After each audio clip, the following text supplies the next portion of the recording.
I know that we can. I know darn well we can work it out. Oh, yes, we can. I know we can. Yes, we can. Oh, why can't we if we want to? Yes, we can. I know we can make it work. Thank you for joining me, everybody. Welcome to Yes We Can with Pastor Sherman D.Manning. Before I introduce my special guest for today, I want to show you a few minutes from a crime scene that I was at a few days ago. And this crime scene is called Skid Row. We were there feeding the hungry. Take a look at this. How you doing? So good or no? Yeah, that's the Bunny Rabbit Smith Street. I don't want to. Yes, we can. Huh? You said yes, we can. Yes, we can. Thank you. Yes, we can. Can you sing? Can you sing? What? Can you sing? Yes. Can you sing? God bless America. You can't get in front of them. Can you sing? Oh, there you go. Okay. I'm looking for singles, man. Can you sing? If you can't sing, you got to go to the back of the line. How you doing, man? Thank you, man. Good to see you. How you doing? Good. Right now. Hey, fighting later. Eat first.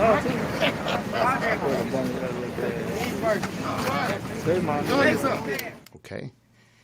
If you would like to be a part of helping us house some of those same people that you saw and feed them, the information is on the screen. You can be a part of helping us do this. I want to thank all of you for your emails, your text messages, talking about this podcast and what you think about it. I will continue to do the best I can, and I'll get back with you later on regarding sponsors. I've heard a lot about that. Today, my guest is a super lawyer, one of the best. Attorney Frank Gooch is a partner in one of the largest firms in the United States of America, Cozen O'Connor. He is the chairman of the firm's litigation practice group. He is a business lawyer, and as I said, he's one of the top real estate attorneys in the country, a super lawyer in and of himself. He has also handled defamation cases, First Amendment rights, and insurance cases. Mr. Frank Gooch graduated summa cum laude, another way of saying he's a smart guy, from USC with a BA in political science. Maybe that's why we get along so much, because I love political science. He was the chairman of the moot court at USC Law School. He is a great man, and he knows a lot of people. Mr. Gooch, even though I've said all of that, tell me who you are. Well, first of all, Pastor Manning, it's a great privilege to be with you, and I can't thank you enough for the great work that you do with the homeless in our city. And I think that it's significant, very significant, in the sense that as a lawyer, I've tried to be a good lawyer over the years. I've tried to help our clients, and have had some great gratification in doing that. But you and your organization are helping people on a daily basis. And to me, that's the most impressive thing. I've been a lawyer for over 45 years. I've been a husband and father for over 30 years. I've tried to excel in all of those fields. I would sum up my philosophy of life as being summarized by an English playwright by the name of Edward Phelps, who said that the true mark of a gentle person is he or she who is kind to someone who can be of no benefit to them. And I have told my sons that that's the way to live your life, and I've tried to do that. I like that. I like that a lot. Let me ask you, do you talk about your faith publicly, or is that something you don't like talking about? Well, I am a Christian, as you are, Pastor, obviously, and I try to be active in my church. And I think that... Wait a minute, excuse me, Mr. Gooch. Now, you try to be active. Do I need to call you a pastor and get a... No, sir. That is your status. I'm joking. I would not hold myself out to be a man of equal importance in the eyes of the Lord as right. you, Pastor. But yes. I think having a strong religious foundation is great for a family and Yes. great for young people. Yes. And I would hope that in our country we will see a resurgence of interest in religion over the next few years. Thank you. Tell me this. Give me a typical day in the life of a super lawyer like Mr. Frank Gooch. What do you do every day? I know you get up at 6 o'clock in the morning. Tell me what happens after that. Well, Pastor Manning, I am an early bird, like so many people, and what I do on a typical day is make a lot of phone calls, talk to clients, try to find out what their needs are on a daily basis. Often that involves court proceedings, depositions, and a lot of writing. And so consequently, my day is pretty full. Our law firm is a very significant contributor to pro bono efforts, and I'm very proud of the fact of that. And in fact, Cozen O'Connor is one of the preeminent providers of legal services to many veterans organizations. Wow. And I've been able to help in a very small way in that regard, and so that's a very gratifying thing as well. My hat off to you. Are you in court a lot, or is that something you don't have to do? Well, no, Pastor, it's something that I do quite regularly, and the court system is now opening up again after COVID-19 and COVID pandemic shutdown. So us litigators are getting into court more and more. Judges seem to like, however, the remote appearances and often even remote trials. So I think that that's probably a process and procedure that's here to stay. Okay. Tell me a little bit about your former partner, Richard Close. I interviewed his son, another super lawyer, Matthew Close, a couple of weeks ago, and you were very instrumental in making that happen. Just say a few words about who Richard Close was and what kind of attorney he was in your firm. Well, Pastor, I think that he is, in a lot of ways, like you. He was a very much a gentleman. Richard was a diplomat. I don't think I could ever remember Richard answering a direct question. I think that he always deflected answering questions to getting others involved. He was a master delegator, as his son Matt mentioned. Right. And I know in our firm, Richard was a tremendous leader. One aspect of Richard's life that many people don't appreciate, obviously his political connections and his political work, so very well documented. And indeed, if the San Fernando Valley had seceded from the city of Los Angeles several years ago, I'm sure that Richard would have been the mayor of San Fernando. Absolutely. But beyond that, Pastor, a law practice that Richard really was instrumental in developing is a practice involving the mobile home industry. And Richard represented many developers and owners of mobile homes, and really was the preeminent lawyer in that field. One of the most remarkable things about Richard was, in my view, his humanity and generosity. His wife, Sally, suffered a very severe injury, and Richard spent years of his life, towards the end of his life, taking intimate care of Sally. And Wow. that's the true mark, obviously, of a great man and a great person who would do something like that on a very influential and daily basis. Absolutely. I've seen men, even in their older years, who had wives or that came up with injuries, and they actually left their wives. So that is commendable.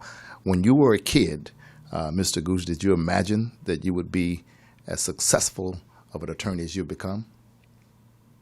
Well, Pastor, I wanted to become a lawyer because my dad, who was a United States Marine in the Pacific during World War II, always wanted to be a lawyer. And so I wanted to kind of do something that he had aspired to do, but hadn't had the opportunity to do. And so I think I never thought that I would be a lawyer for this long. I'm glad that I'm still able to do it, the job, but it's been a great profession. As I mentioned before, there are times when I almost feel as significant as you in terms of helping people, but on a regular basis, I aspire to do that, and it's been gratifying. Thank you. Don't overrate my significance. My motto is I'm just a nobody trying to tell everybody about somebody who can save anybody. So I'm insignificant doing significant work by the grace of God. Tell me this, switching gears, who started Operation Underground Railroad? Who started that? Pastor, that was started by a good friend of our family whose son, Timothy Ballard, was a agent with the Homeland Security Department of our government. And Tim was instrumental in tracking down individuals who were involved in the sex trafficking industry throughout the United States.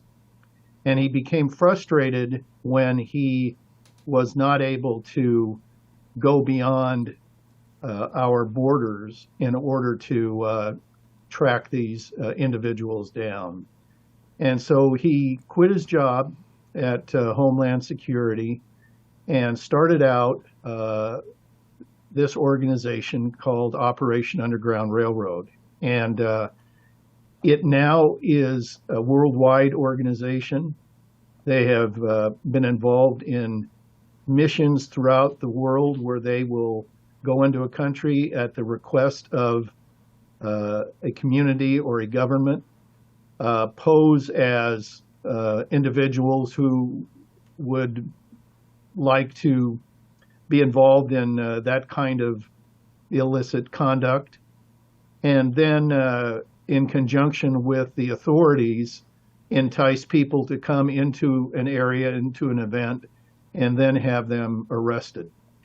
And not only do they arrest these individuals, but they are very proactive in terms of assisting the young people who are involved, unfortunately, as victims of these criminals, into rehab situations where they can try to better their lives and become functioning citizens of their country. It's a tremendous organization.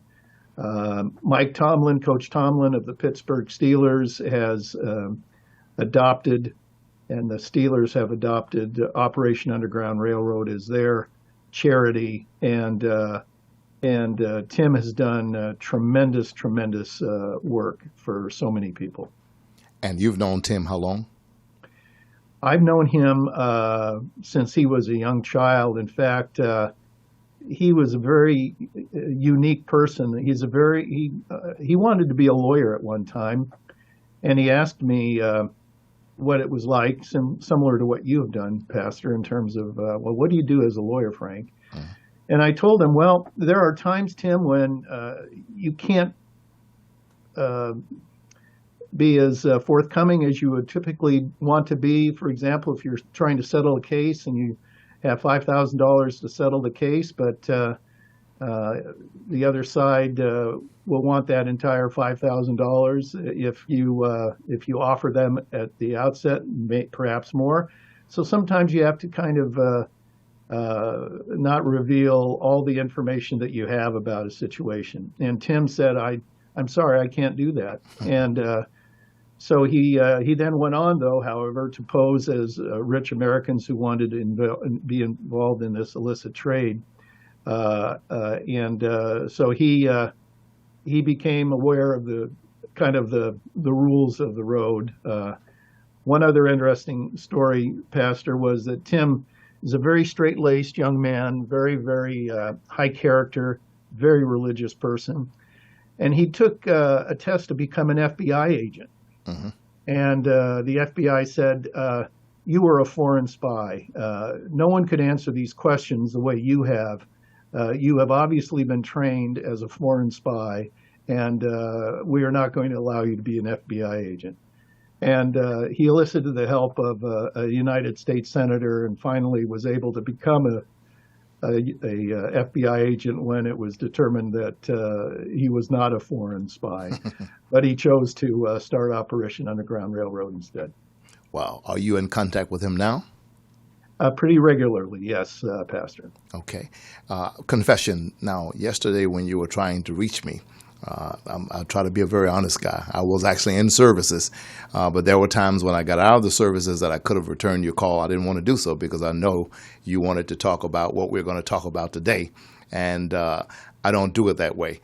What works for me is to be unscripted, to be real, to be authentic, and I'm finding that the text messages and the emails that I receive say that works better. And I know you to be a good man because I've checked you out, and everybody that I talk to about you has great things to say about you, and I know you were excited, as am I, to be on, but I decided, you know what, I ain't calling him back. I'll talk to him on Zoom, and let's just let it develop the way that it is. Tell me, what is the main thing that makes you so excited about Operation Underground Railroad?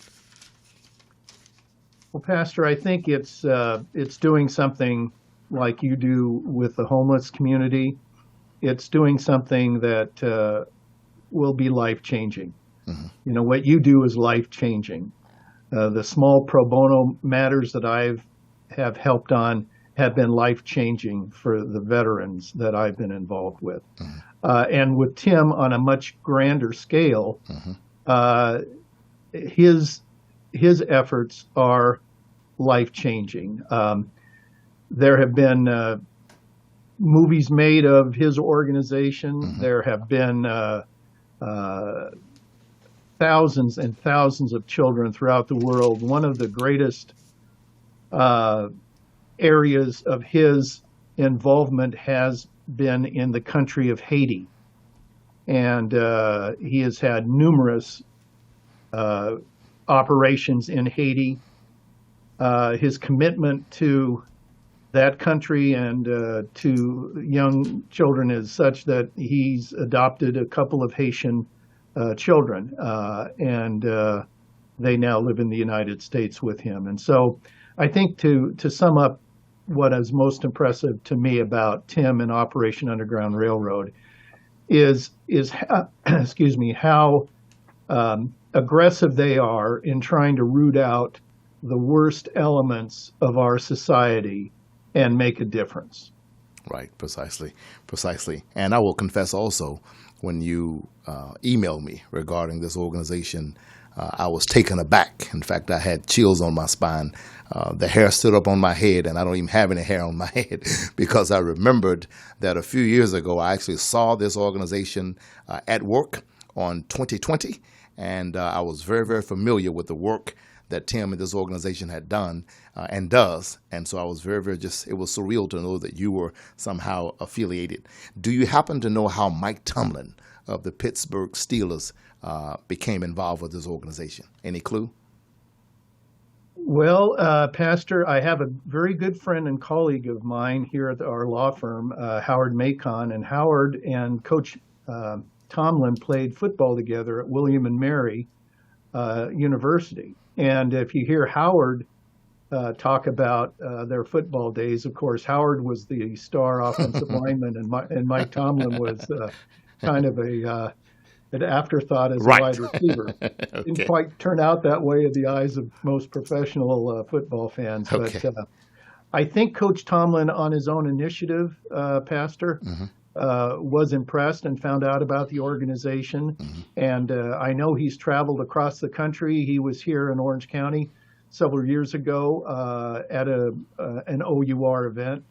And he spoke very glowingly about it because it crosses all kind of barriers within our country. Yes. Age, sex, Yes. race. It's a universally positive organization that does tremendous work that no one can dispute, Yes. just like your work with the homeless. Yes. Well, shout out to Tim and Operation Underground Railroad, because any person who would seek to exploit a child for sexual purposes is a deviant.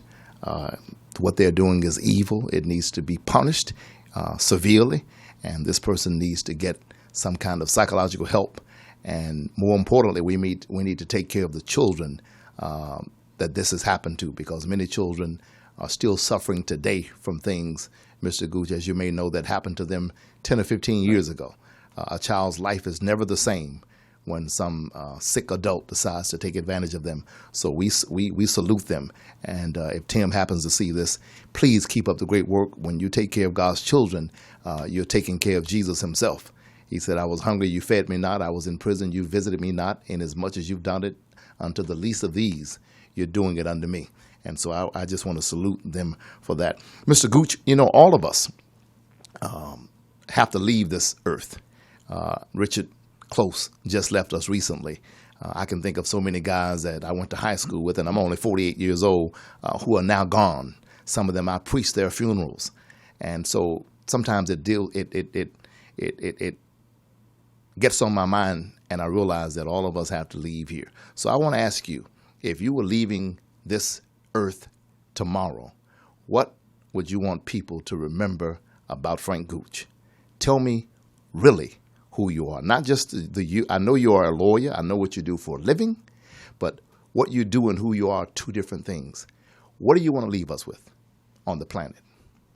Pastor, I think what I would really want to leave would be that I was a good father. I remember when I was a young lawyer, I went to interview some witnesses in a case, and I interviewed a dad who had 3 teenage sons. I was there for maybe a half hour, and I was so impressed by how his sons loved their dad. And I asked him what his secret of success was as a father. And he said to me, I've been stern and I've been very strict with my children, my sons, but I've hugged them and kissed them and told them I love them as often as I can. And I thought that was a tremendous, tremendous way to raise a family. So if I was to leave this world tomorrow, I would hope to be remembered as a good or a great father who tried to do the right thing in raising his children and to have been a good husband. Fabulous. You may have told me, but I'll have to ask again. How many children do you have? I have 2 grown sons, Pastor. And what do they do? One son is working in the residential real estate field in Utah. My other son is working as a apprentice plumber here in Southern California. Fabulous. And your wife, what does she do? She is a retired dental hygienist. Fabulous. Well, I think that being a good father is a great assignment, is a great thing to do. I was talking to my son. I have one son, Jose, the other day about my father, whom he never met, James Scott Manning. And my father was the opposite of me. I'm a preacher. I'm a speaker. I talk every day. I talk for a living. He was not a talker. And I think my son Jose took after him. He's very stoic. But my father decided not to tell me how to be a man. But he was a man, and he let me watch him. And I certainly think that you are a man and a good man. And I want you to know that whatever success this podcast enjoys, and people are really talking about it, I want you to know that you'll be a part of that, a part of the foundation of making this podcast what it is, because of the phone call that I made to you to try to get on, to get you on the show. And then you directed me to Matt Close. And now, we're coming full circle here. But you will be a part of whatever this podcast becomes. And I hope that it is inspirational, educational, sometimes entertaining and funny. And I hope that people can come here and find out who people really are. It's been a pleasure to have you on the show today. Is there anything you would like to say before you go? Pastor, I'd just like to thank you again for having me on. It's a great privilege and honor thank you for the terrific work you do on a daily basis, and I would just hope for you to have continued success and influence in our town. Thank you. Shout out to Tim and Operation Underground Railroad. I'm going to have Frank back with us again, ladies and gentlemen, in the near future. Hope to take him to lunch soon. Frank, Mr. Gooch, thank you so much for being on this program. Keep watching us. Tell everybody about Yes We Can with Pastor Sherman D.Manning. I'll see you the next time. God bless you. Keep the faith. Remember, you can make a difference in your community. We can do it together. Yes, we can.